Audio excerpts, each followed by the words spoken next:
पराक्रम दिवस पर नेताजी सुभाष चंद्र बोस की जन्म जयंती को सेनानी भवन में अत्यंत उत्साह से उत्सव स्वरूप में मनाया गया। साथ ही क्रांतिकारी बलिदानी सेनानियों के घरों से मिट्टी संग्रहण का कार्यक्रम रखा गया। कार्यक्रम के मुख्य अतिथि स्वतंत्रता सेनानी भारत भूषण रहे। मुख्य वक्ता जितेंद्र रघुवंशी राष्ट्रीय महासचिव रहे। विशिष्ट अतिथि नित्यानंद शर्मा दिल्ली एवं अवधेश पंत हरिद्वार रहे।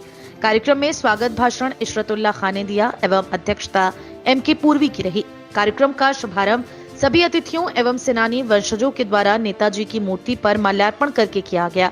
मुख्य अतिथि स्वतंत्रता सेनानी भारत भूषण जी ने कहा कि जब क्रांतिकारी सेनानी इस राष्ट्र की स्वतंत्रता के लिए लड़ रहे थे तो वे अकेले नहीं लड़ रहे थे।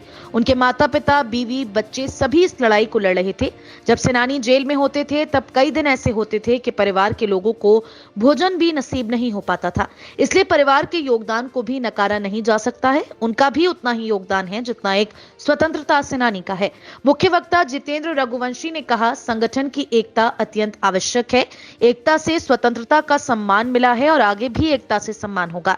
उन्होंने कहा कि हमें अंग्रेजी हुकूमत से आजादी 15 अगस्त 1947 को मिली, लेकिन करीब 4 साल पहले ही सुभाष चंद्र बोस ने हिंदुस्तान की पहली सरकार का गठन कर दिया था। इस प्रकार से 21 अक्टूबर 1943 का दिन हर भारतीय के लिए बेहद ही महत्वपूर्ण और ऐतिहासिक है।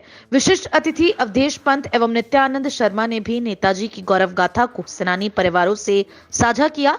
कार्यक्रम संयोजक धवल दीक्षित ने कहा, नेताजी सुभाष चंद्र बोस ने भारत को गुलामी की बेड़ियों से आजाद कराने के लिए अपने वीरतापूर्ण कार्यों से अंग्रेजी सरकार की नींव को हिलाकर रख दिया था। जब तक नेताजी रहे तब तक अंग्रेजी शासन कभी चैन की नींद नहीं सो पाया। राष्ट्र की स्वतंत्रता के लिए उन्होंने आजाद हिंद फौज की स्थापना की थी। सुभाष चंद्र बोस ने ही हमें जय हिंद का नारा दिया है। कार्यक्रम के समापन पर संगठन के समस्त सदस्यों ने क्रांतिकारी सेनानियों के परिवारों के घरों की मिट्टी को पीतल के कलश में भरकर दिल्ली से आए स्वतंत्रता संग्राम सेनानी संगठन के राष्ट्रीय महासचिव जितेंद्र रघुवंशी को भेंट किया। वैसे राजघाट दिल्ली में गांधी समाधि पर रखेंगे। कार्यक्रम में धन्यवाद भाषण आर्यन कत्याल ने दिया। सभा में विश्वबंधु विश्नोई, वेद प्रकाश ढींगरा, मोहम्मद आसिफ, अरस्ता खानम, जुनैदुद्दीन, जितेंद्र गुप्ता, अशोक ढींगरा, मोइनुद्दीन, राजकुमार गुप्ता, नाजिया, शुजाउद्दीन, रईस, अभिनव सिंगल, अनुकूल वत्सल, भारत भूषण, श्री भगवान, संजीव शर्मा, अरुण कुमार नागपाल, राशिदा परवीन, तारा सिंह, जयराम सिंह, नरेश सिंह, ममता अग्रवाल, नीरज गुप्ता, पूनम चौहान, संजय त्यागी, बलदेव राज अरोड़ा, विवेक दीक्षित, अलिंद दीक्षित आदि अनेक सेनानी परिवार के सदस्य मौजूद रहे। पूरे भारतवर्ष में स्वतंत्रता संग्राम सेनानी, क्रांतिकारी और बलिदानी योग के परिवार जन जहाँ भी रह रहे हैं या जो शहीद स्थल हैं जहाँ पे लोगों का बलिदान हुआ है, उन जगह की मिट्टी को लेकर के संग्रह किया गया। हमारे मुरादाबाद में यह कार्यक्रम सेनानी परिवार सम्मान एवं मिट्टी संग्रह के नाम से 13 तारीख से प्रारंभ हुए, जो भिन्न भिन्न मोहल्लों में हुए।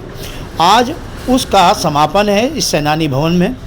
दिल्ली से आए हुए केंद्रीय पदाधिकारियों को हमने जो कार्यक्रम नगर भर में किए और लोगों के यहाँ से, सेनानी परिवारों के यहाँ से, क्रांतिकारियों के परिवारों से जो मिट्टी ग्रहण की, वह एक कलश में रख कर उनको हमने भेंट की, उनका अभिनंदन किया।